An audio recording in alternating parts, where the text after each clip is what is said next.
Hi friends, welcome to the channel. இந்த video நம்ம வந்துட்டு 29 படத்தில் ரிவ்யூ தான் பார்க்க போகிறோம்.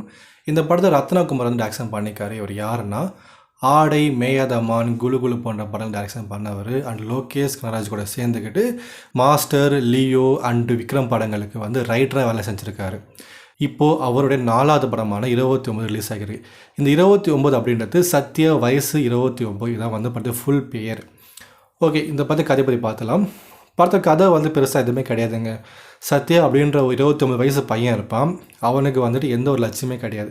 அவங்க அம்மா பார்த்தீங்கன்னா ஒரு மாதிரி தன் ஆர்வலர் மாதிரி அந்த இயற்கை, அவங்க சுற்றக்கூடிய இடங்களை வந்துட்டு தூய்மை வச்சுக்கணும், எப்பயுமே சுத்தமாக வச்சுக்கணும், அந்த மரங்களையும் செடிகளையும் இந்த ஏரி குளங்களையும் வந்து அழிக்கக்கூடாது அப்படின்ற அவங்க ஒரு எண்ணம். சோஷியல் ஆக்டிவிஸ்ட் மாதிரி அவங்க, ஓகேங்களா. அதனாலேயே எப்பயுமே ஒரு போராட்டம் பண்ணணும், அந்த மரத்தை வெட்ட போகிறாங்க, அந்த மரத்தை வெட்டக்கூடாது சொல்லிட்டு எப்பயும் ஒரு போராட்டம் பண்ணிகிட்டே இருப்பாங்க.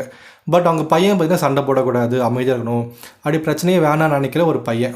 அதனாலே பார்த்தீங்கன்னா அவங்க அம்மாவுக்கும் பையனுக்கும் வந்து சண்டை ஏற்பட்டு பேச மாட்டாங்க.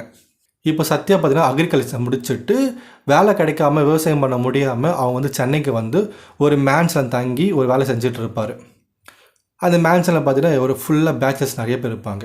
சத்யா பார்த்தீங்கன்னா எந்த ஒரு லட்சியம், எந்த ஒரு குறிக்கோளுமே இல்லாமல் அவங்க ஃப்ரெண்ட்ஸ் என்ன வேலை செய்கிறாங்களோ அந்த வேலை செஞ்சுக்கிட்டு அண்டு பெர்மனெண்ட்டாக பார்த்தீங்கன்னா ஐடி கம்பெனியில் வேலை செஞ்சுட்டு இருப்பார்.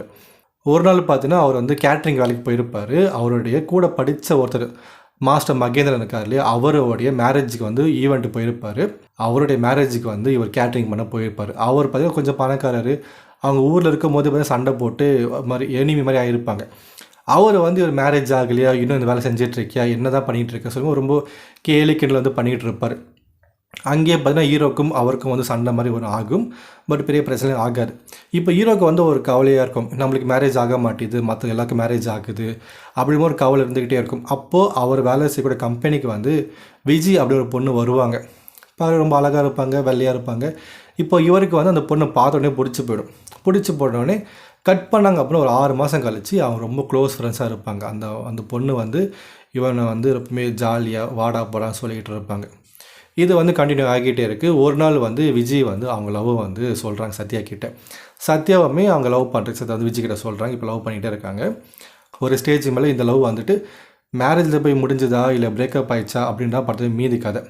இந்த படத்தில் கதை வந்து இதுதான் அப்படின்னு நம்ம எதுவுமே சொல்ல முடியாது. ஏன்னா இதுதான் கதை அப்படின்னு படத்தில் டேரக்டே தெரியாமல் போயிருக்கு.